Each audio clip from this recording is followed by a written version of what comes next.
უმაღლეს ხელოვნებად ქცეული სანახაობა და მისი უდიდებულესობა. მაყურებელი, წარმატება და წარუმატებლობა, ობიექტური შეფასება და სამართლიანი კრიტიკა. თეატრზე უზომოდ შეყვარებული ადამიანები, სცენაზე და სცენის მიღმა. ავანსცენა. ნიკა წულუკიძესთან და სალომე კასრაძესთან ერთად რადიო იმედზე.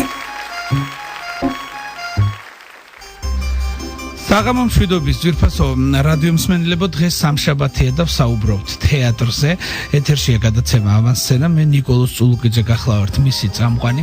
უნდა მოგახსენოთ, რომ დიდი ქართველი მსახიობი, კლასიკოსი, ბატონი ოთარ მეღვინე-თუხუცესი გარდაცვალებიდან 1 წელი შესრულდება 2 დღეში და ამ ფაქტთან დაკავშირებით მარჯანიშვილის თეატრმა აღადგინა მისი უკანასკნელი სპექტაკლი მემუარები, სადაც ოთარ მეღვინე-თუხუცესი და ქალბატონი გურანდა გაბუნია თამაშობდნენ ერთად და 7-ში და 8-ში 8 საათზე საზოგადოებას საშუალება მიეცემათ ნახონ ეს დაუვიწყარი სპექტაკლი და ძალიან ბევრი სიურპრიზი ელოდებათ, იმიტომ რომ არის კადრები, სადაც ბატონი ოთარი თვითონვე მიიღებს მონაწილეობას ამ სპექტაკლში. ჩვენ ახლა პირდაპირ ეთერში გვერდება საქართველოს სახალხო არტისტი, მსახიობი და ბატონი ოთარის მეუღლე ქალბატონი გურანდა გაბუნია. მოგესალმებით ქალბატონო გურანდა. გამარჯობათ. ძალიან დიდი მადლობა მიუხედავად ამ რთული გრაფიკისა, რომ დაგვთანხმდით და იღებთ ჩვენს გადაცემაში მონაწილეობას. მე როგორც ვიცი, ამ წუთში დამთავრდა რეპეტიციები, ხო? დიახ. აი, არა, ჩვენ უკან უნდა დავბრუნდეთ 9-ზე კიდე პრაგონი გვაქვს. დღეს, ხო? აი, რა ელოდება მაყურებელს, როგორც ვიცი, ძალიან გულმოდგინეთ შეუდგა თეატრი მუშაობას, რომ აღენიშნათ ეს დღე, ხო? ნუ პირველად, აი რაც მინდა. დიახ.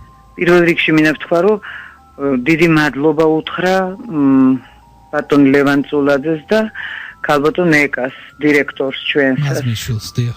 აი, ასეთი ყურადღებისთვის, რაც მათ გამოიჩინეს ამ სპექტაკლის მიმართ.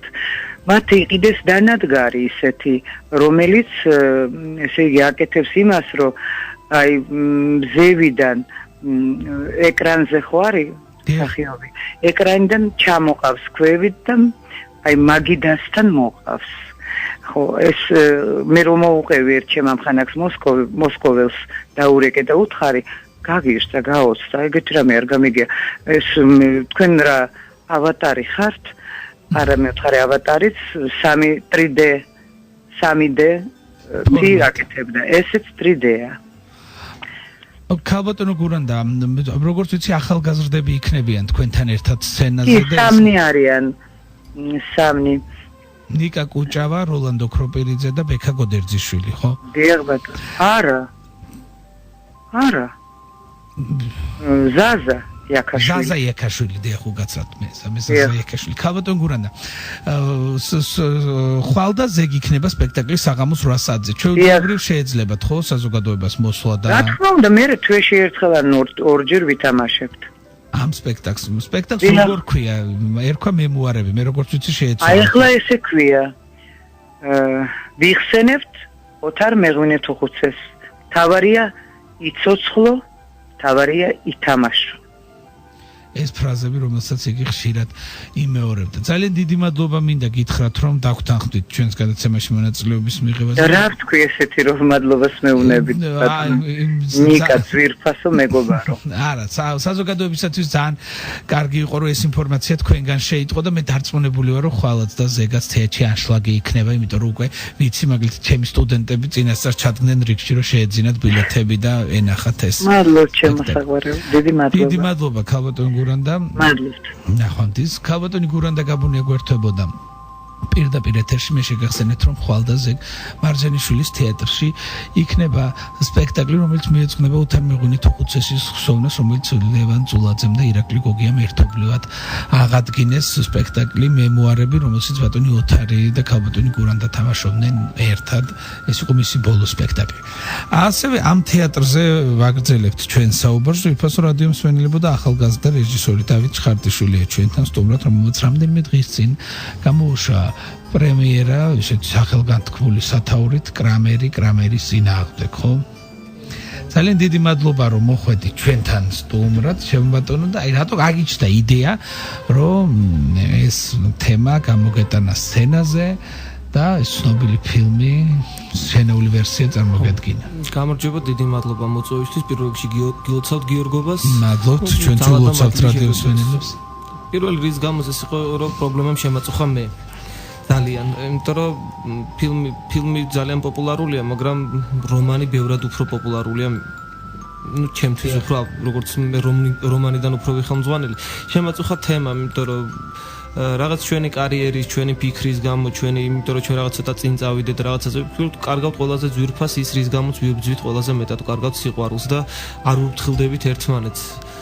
ну შემაწუხა მე რაღაც მომენტში, როდესაც მივხვდი რომ ყურადღება დავაკელი ბავშვს, შემაწუხა და ეგრევე მივხვდი რომ მეთქი სხვასაც აწუხებს. და თუ სხვას აწუხებს, ესე იგი სათქმელი საჭიროა. თუ ცოტა არ ვუდგებით ყურადღებით რაღაც ერთმანეთის მიმართ არა ვართ ყურადღებიანი და ამ დროს გვეფანტება ყველაზე მთავარი. ეს იყო ერთ-ერთი მთავარი რის გამოც ვთქვათ. რაც ყველაზე მნიშვნელოვანია და ძირეული. დათო, ვინ მონაწილეობენ სპექტაკლში და ვისი ნახვა შეუძლია საზოგადოებას ამ წარმოდგენაში? სპექტაკლში მონაწილეობენ ნიკა კუჭავა, თავარი გმირს თამაშობს ნიკა კუჭავა, ნათალა ნიკოლაიშვილი, მეუღლე და სანდრო შარასიჩიძე, ნიკა კუჭავას ბავშვი, გვალერი კორშია, გვანცა კორშია, ჯანო იზორია, ბეგალიშვილი, ზურა ბეგალიშვილი. აი საზოგადოება, თეო ქოქრაშვილი, აი საზოგადოება ყავს ჩვენ, შეუძლია მაყურებელს მოვიდეს და ნახოს სპექტაკლი.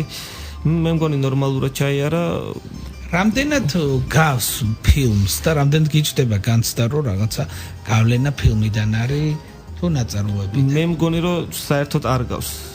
იმიტომ რომ მაქსიმალურად ვცდილობთ რომ გავქცეოდით და არ ყოფილიყო ეს ფილმის ინსცენირება. ჩვენ ავიღეთ რომანიდან და მე მგონი სწორიც თქვენით და რომანს უფრო გავს, რომანიდან უფრო არის ვიდრე ფილმიდან. არა გავს ფილმს უფრო ჩვენი ხაზი დავიჭირეთ, თუნდაც სახიობებთან მუშაობაში, თუნდაც სიუჟეტი ბუნებრივია ერთია, მაგრამ თუნდაც რეჟისორის მუშაობა, ჩემი მუშაობა ავიღე რომანიდან გამომდინარე და მაქსიმალურად გავიქეცი, მე მგონი სწორადაც და მე მგონი ეს გამოვიდა. შემოქმედებით ჯგუფზეც რომ ვისაუბროთ, ეს ნარი მხატვარი მუსიკალური გაფორმებების ეკუთვნის. მუსიკალური გაფორმებელი ვარ მე, ვივალდი და ბახი ყოს ეს გამოყენებული ორი მეტი არა. მხატვარი არის თამუნა ლომსაძე, რომელსაც დიდი მადლობა აქედან შემიძლია უთხრა. მადლობა არ შეიძლება არ უთხრას კაცმა მარჯანიშვილის თეატრს და თბილისის მერიას, რომელმაც დააფინანსა ეს პროექტი და გვერდში დაგვიდგა ორივე მხარე. შეუძლებელი თბილისის მერია რო არ იყოს, ალბათ ახალგაზრდობა უმეტესწილად გაჩერდებოდა და ვერ დადგამდა სპექტაკლს. და მარჯანიშვილის თეატრი კიდევ ხელს უწყობს ახალგაზრდების წინ წამოჩენას და თქოს მუშაობას ამ თეატრში ხელს უწყობს მაქსიმალურად და როგორ მიიღო მაყურებელმა, აი როგორ ფიქრობს, მაინტერესებს რეჟისორი როგორ აფასებს ხოლმე საკუთარ წარმოდგენას. აი რეაქციები თუ შეატყერო რაღაცა შეცვლიდი, რაღაცა ისე არ თქვი ან დადგი როგორც საჭირო იყო რაღაცა არასწორად. ან პირიქით მე არ მინახავს სამწუხარო სპექტაკლი და ამიტომ კონკრეტულად დაგპატიჟებთ. არა, მე მგონი ნორმალურად ჩაიარა, იმიტომ იქიდან გამომდინარე რომ თუ კი შევატყობთ რომ ფინალში უკვე მაყურებელი ტიროდა ძალიან მაგრად. ტიროდა მე მგონი ნორმალურად ჩაიარა. მე თვითონაც თქვა რომ დავინახე უკვე მაყურებელთან ერთად სპექტაკლი. რაღაცები ვნახე, რომელიც თქვა ჩემი შეცდომა იყო, იმიტომ რომ ახალგაზრდა ვარ, ცოტა ვსწავლობ, მაქსიმალურად პრაქტიკაში უნდა ვისწავლო. მე მგონი საბოლოო ჯამში ნორმალურად ჩაიარა. არ მოიწევს მაყურებელი ამის პირობას ვიძლევი, თქვათ, ვერ მოისვენებს, ცრემლიც წამოუვა, დაფიქრდება საკუთარ თავზე, შეიძლება ძალიან მწარედაც იტიროს. ცოტა იუმორიც არის, ცოტა ცრემლიც არის. მე მგონი ნორმალურად ჩაიარა, ყოველ შემთხვევაში კარგად მიიღო. რეაქციები იყო. რას აპირებ აი სულ ყოველთვის საინტერესო ახალგაზრდა რეჟისორის, ახალგაზრდა კაცის გეგმები, იმიტომ რომ რთულია შენ წაგალ სწორად აღნიშნე, რომ თუ არა დიდი ხელშეწყობა ფაქტობრივად ვერ შეძლებ და მოუკიდებლად, ხო? აი ხო არ აპირებ რამე ახალი სპექტაკლი. არ მითხრა ხარ რომ კიდე რომელიმე ცნობილი ფილმის არა, ცნობილი ფილმის ინსცენირებას არა. ფილმმა უბრალოდ შემაწუხა, იმიტომ რომ შეიძლება მოყვე რაღაც ისტორია. კი ბატონო, კი როგორ? პატარა, ნუ ოჯახი მყავს პატარა ბავშვი და ხშირად რეპეტიციაზე რომ მივდიოდი, აი ეს იყო ერთადერთი რის გამოც უბრალოდ ცუდად გავხდი და მე დავიწყე ამაზე მუშაობა. სახში რომ მივდიოდი ყოველ დღე თითქმის აი კარს გამიღებდა მეუღლე ჩანთას ვაძლევდი, პიჯაკს ვაძლევდი და ეგრევე ბავშვთან ვიწყებდი თამაშს, აუ, ძაღლობანას თამაშს ეგრევე. პატარა ბავშვი. იწყებდი თამაში, ერთი დღე, ორი დღე, თითქმის ყოველ დღე და რაღაც დღეები უკვე როგორც კი მოვიდოდი სახში, უკვე ბავშვი, მეძახდა, თვითონ და ერთ დღეს ხო ძალიან დავიღალე. რეპეტიციები დამოსული ძალიან დავიღალე, არ მქონდა თამაშის თავი, პიჯაკი მივეცი და წავედი ჩემს ოთახში, სამუშაო ოთახში და ბავშვი მიყურებს. სად არისო? გაქრა. აღარ იყო. აღარ მივაქციე რა ყურადღებას, მივატოვე თავისთვის. ეგ იყო ყველაზე მთავარი, როდესაც მივხვდი, რომ რაღაცა დავაკელი ბავშვს. ყურადღება დავაკელი და იმდენად გულწრფელად მითხრა, რომ ამის გამო ვთქვათ, იმას ვქენი, ვთქვათ, დავდგი და ეგ არ მქონდა ვთქვათ შეჯიბრი ფილმთან არავითარ შემთხვევაში. ძალიან შემეწუხე იმდენად, რომ ცოტა დავითრგუნე, რომ თუ კი მე ესე კი ბევრი სხვასაც აქ ეგ პრობლემა. და ამიტომ გავაკეთე ვთქვათ, მომავალი გეგმები რაც არის, ფილმს მე მგონი ცოტა ხანი აღარ მივეკარებით. ცნობილ ფილმს.